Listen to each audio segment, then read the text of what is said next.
Winter is ending, or so we hope here in Canada, and I wanted to talk about a winter movie, but not something Christmassy, not something joyful, just something a little more grim because this winter has been very long, very cold. And when I was scrolling through my data in my collection, I just realized that 30 years ago, one of the best winter movie was released, and I just can't believe it's already been 30 years. So today on Why You Should Watch or We Watch, it's a big one. It's Fargo, the Coen Brother classic.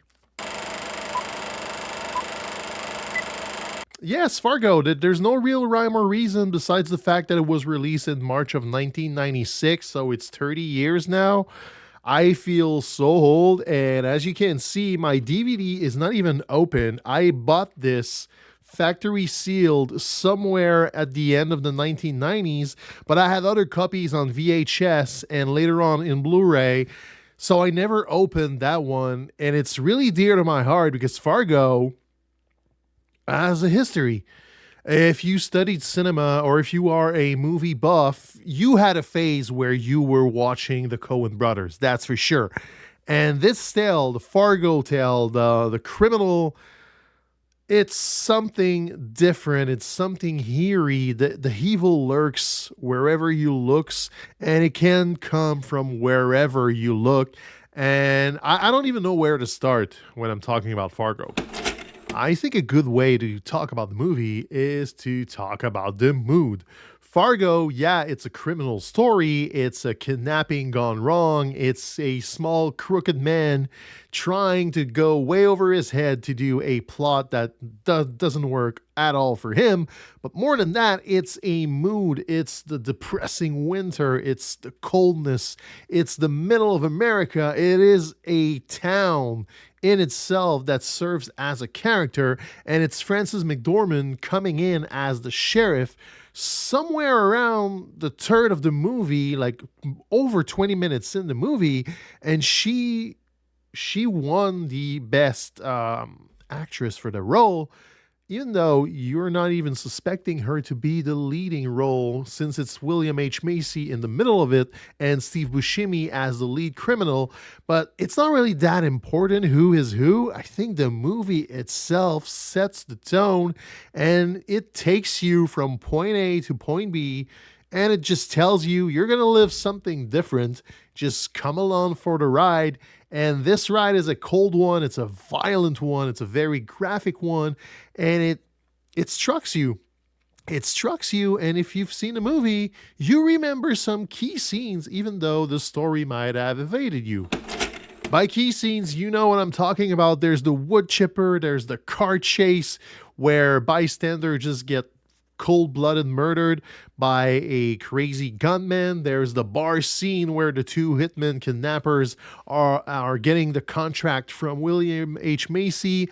There's the interrogation with Frances McDormand just calling out Macy, and he's fleeing the scene, and she just yells at him. There's McDormand 7 months pregnant just doing the investigation, and all those mini set pieces glued together in a unique movie is pretty much the pinnacle of the Coen's brother.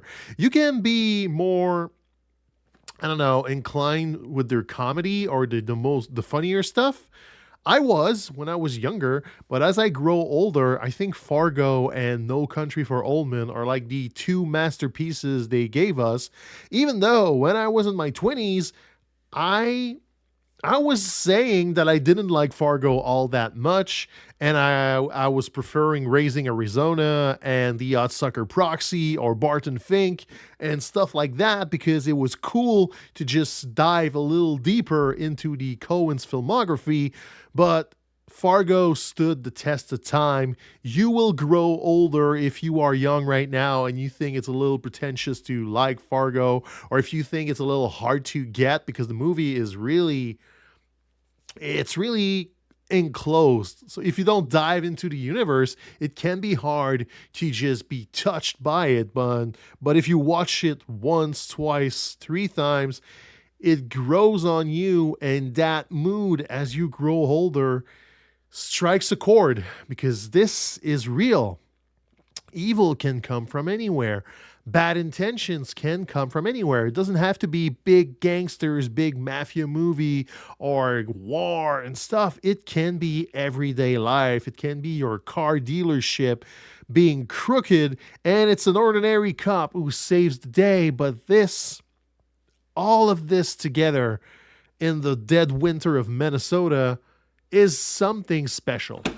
But this particular mood, Fargo, is, I don't know how to say this though. I've rewatched it this week and it still kind of hunts me how simple it is, yet every single word are thought of. The script, as I've read about, was very peculiar about the Minnesota accent, about every word that are used, about every intonation, every breath. Everything was calculated so that this mimics real life, so that every evil things happening are far worse than you can even imagine, because you, in a moment of I don't know, of clarity, can see this becoming your life. It could be you. If you were to have a weird plan with gangsters you don't know and you don't think about everything, your life can go to hell in an instant. And this is, of course, very extreme, very violent.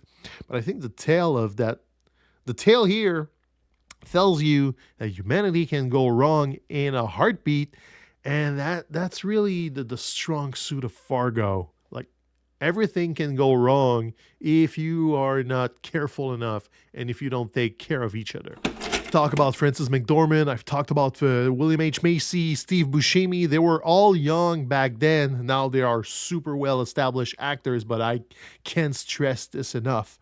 Those performances are brilliant.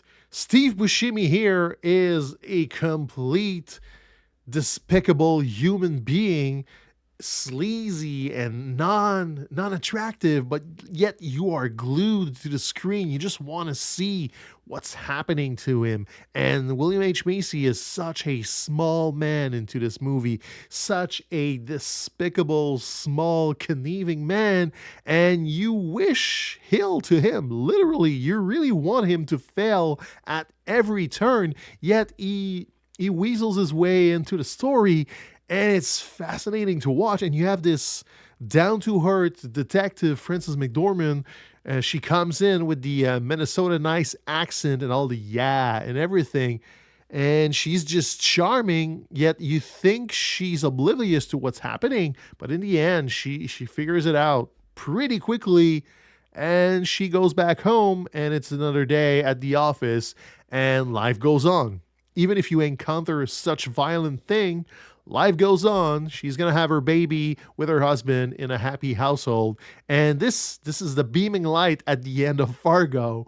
Life goes on, which is a very important part of the movie because everything is so grim and so dark and violent and hopeless that you needed that touch of light in the end. A simple scenes where McDormand and her husband talk into bed and they're just happy that the baby's coming and they want it to be healthy and happy. So this is a perfect balance, a near perfect script, pretty much a near perfect movie. And that's why I wanted to talk about it today. Really simple as that. I'm not here to complain. I'm just here telling you, go watch Fargo.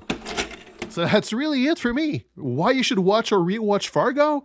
Because it's awesome. It's the damn good movie, and 30 years later, it's still as good as it was. I watched Fargo, and then I rewatched No Country, and I think I'm gonna rewatch some other Coen Brothers movie because they have this signature. They have this way of telling stories, and then afterwards, when they got asked about it, they're just evasive and it just happens this way, but everything is super meticulous, and they don't want to talk about the process of making the movie.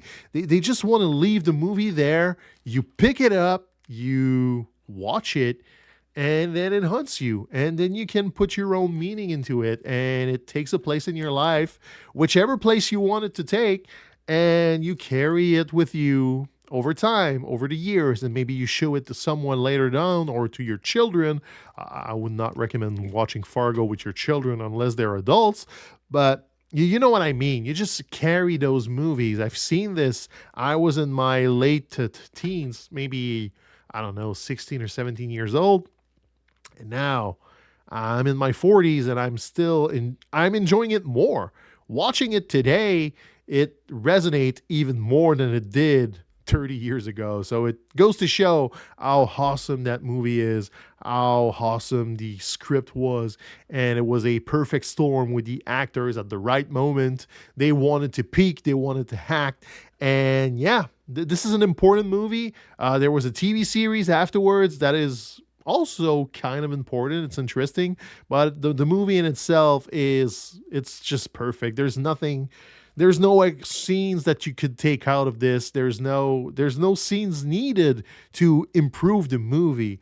As a whole, Fargo is a masterpiece, and that is why you should go back and revisit it.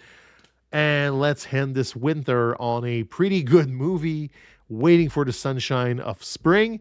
And I will be back on the channel for another movie sometime soon. I don't know which one yet, but we'll figure it out together. Ciao.